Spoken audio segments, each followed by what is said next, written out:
কিন্তু গাড়ি চালাতে আমরা জানি, এইটাকেই আমরা অনেকে কিন্তু মানে ওভার কনফিডেন্স মনে করি।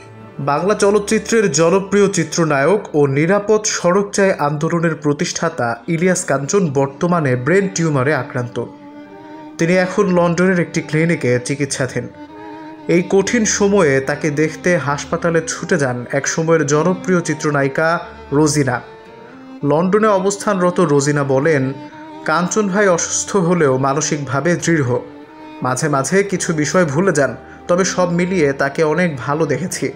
রোজিনা আরও জানান, কাঞ্চন ভাই নিয়মিত নামাজ পড়ছেন, কথা বলছেন আস্তে ধীরে, তবে মনোবল তার অটুট।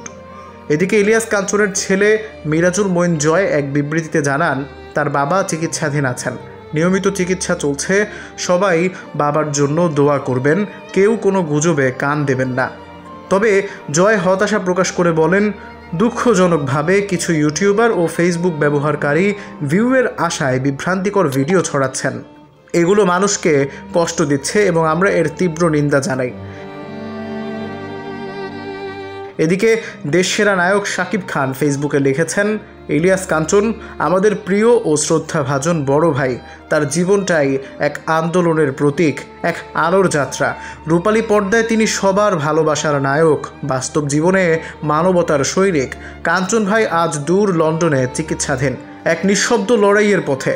দেশের কোটি মানুষের প্রার্থনা রয়েছে তার সঙ্গে, যেন আবার তিনি ফিরে আসেন আগের মতো উদ্যমী, হাস্যোজ্জ্বল, প্রেরণাদায়ী একজন মানুষ হয়ে। মহান আল্লাহর দরবারে প্রার্থনা করি, কাঞ্চন ভাইকে দ্রুত আরোগ্য দান করুন, তার জীবন হোক আরও সুস্থ, শান্তিময়।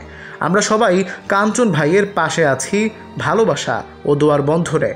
বাংলাদেশের চলচ্চিত্রে যিনি নিজের জীবন উৎসর্গ করেছেন সড়ক নিরাপত্তা ও মানবতার বার্তায়, আজ সেই ইলিয়াস কাঞ্চনের জন্য সারা দেশ একসাথে প্রার্থনা করছে, তিনি যেন দ্রুত সুস্থ হয়ে ফিরে আসেন আমাদের মাঝে।